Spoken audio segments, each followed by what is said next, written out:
That's Nick. And that's Joseph. And today we're here to talk about Wander Darkly, the fourth film directed by Tara Miele, which premiered at the 2020 Sundance Film Festival, where it competed in the U.S. dramatic competition. And it will be released in some theaters and streaming courtesy of Lionsgate, December 11th, 2020.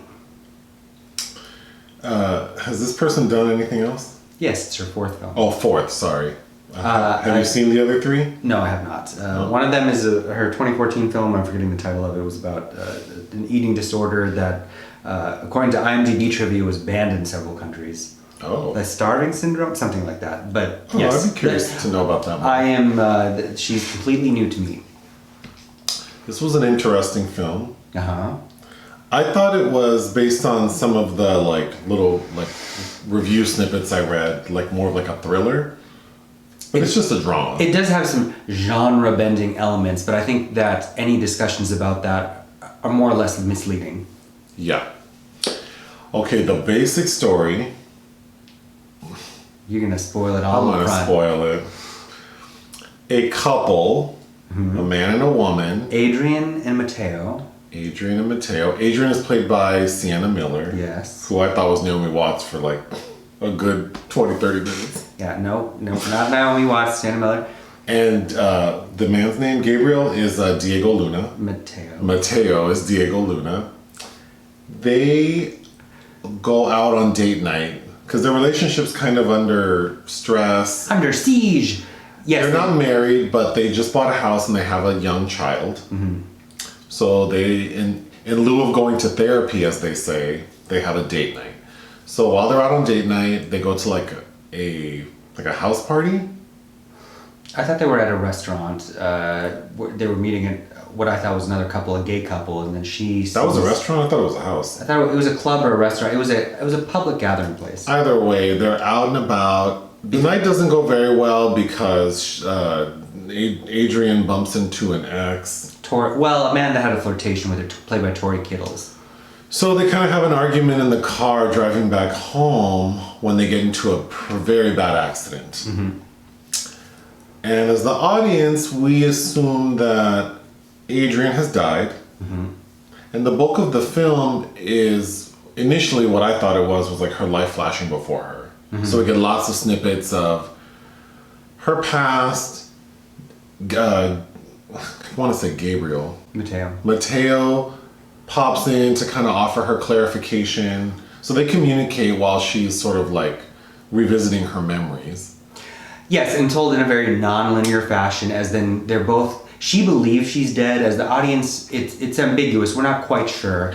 But it's told in a way that they kind of randomly revisit memories, shared memories they have together. And as the memories are happening, for the first time for the audience, they're also commenting on what was going on there in that moment.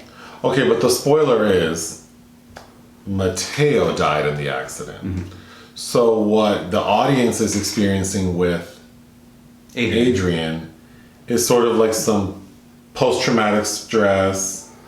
And she's sort of in limbo. She thinks and we think because she's dead, she's in purgatory, but really she's sort of in an emotional purgatory. Well, yeah, metaphorically she is. Yeah, metaphorically. It's the brain's self-defense mechanisms to this significant trauma, and which comes through in nightmarish ways, i.e. This homeless person with a very disfigured face, played by James Landry Habert, keeps popping up, and we think he's Satan. It's the way that it's presented, this dark hooded figure. But come to find... Really, he was the homeless man who assisted her in the accident, dragging her out of the car. And is the one who provides the confirmation that Matteo is the one who's dead. Yeah, the homeless man, because we'll get into it, but the film culminates with Adrienne realizing she's not dead, Matteo died, and that... Because up until that point, she was in limbo and had an inability to just move on. In fact, she wanted to sort of regress. But when she realizes he's dead, some time passes. The last 10 to 15 minutes is her sort of... Well, we see their daughter aged, I would guess, about 2 to 3 years. And then she has a memorial service. Then she goes to spread his ashes. Where they went to see the dolphins. Somewhere in Mexico, the end. All right. What do you want to say? There's nothing innately original about this kind of mechanism, I think, which either you really might dig this kind of presentation or not. I didn't. But if you're going to give us a depiction of the sensory perception of what Adrienne would be experiencing following that trauma, as the audience, you kind of have to keep us in the dark of what's really going on to really experience it. So I definitely can appreciate that. Yeah. Of course, the first time you would watch this, you're trying to figure out what's really happening, and you try to find your footing in this material. And you know, of course, I was reminded of Eternal Sunshine of the Spotless Mind. I thought something that did this a little bit more, with a little more finesse, a little more poetically, was a Michael Almereyda film called Marjorie Prime, in which this company offers the loved ones the chance to see holograms of their deceased partners or other loved ones and have interactions with them, and then therefore re-experience their memories. And then, of course, there's The Life Before Her Eyes, a Vadim Perelman film with Uma Thurman and Evan Rachel Wood, which Evan Rachel Wood has a Columbine type experience, and we think she survives it, and as an adult, Uma Thurman unravels having all these memories. Come to find, Evan Rachel Wood was the one that died. That kind of switch up. So, to be fair, there's nothing innately original about that, but I think Sienna Miller, who I think is an actress who's a very pretty white lady that fades into the background a lot, does a fine job of really having to navigate a whole lot of different emotional registers kind of seamlessly. So there is that going for it. And as you kept saying, and I'm stealing what you said, is it's not an enjoyable viewing experience per se, but I wasn't disinterested. Sure, I agree. I'll just go through my little notes. So, because the bulk of the film is just like memories and moments, mm-hmm. and sort of her analysis of it. Mm-hmm.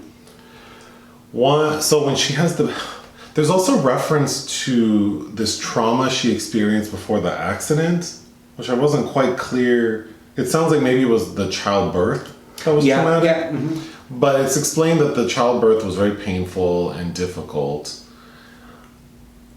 And while she's in the hospital room with the baby, and the baby is having difficulty and won't feed, some neurologists show up from Denmark. Yeah. But they don't have money.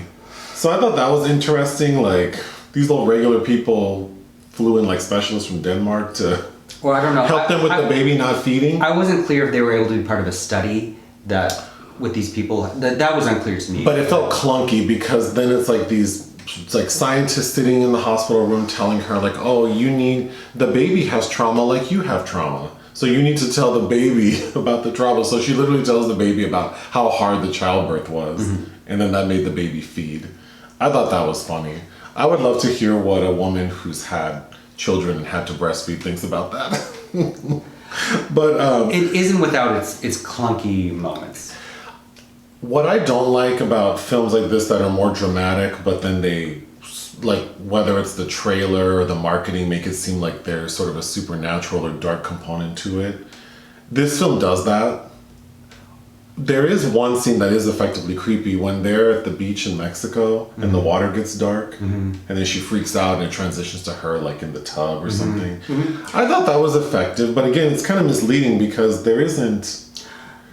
we think it's death following her, because she's in limbo, but it's also, it also speaks to how disorienting it is as the mind navigates the wake of trauma.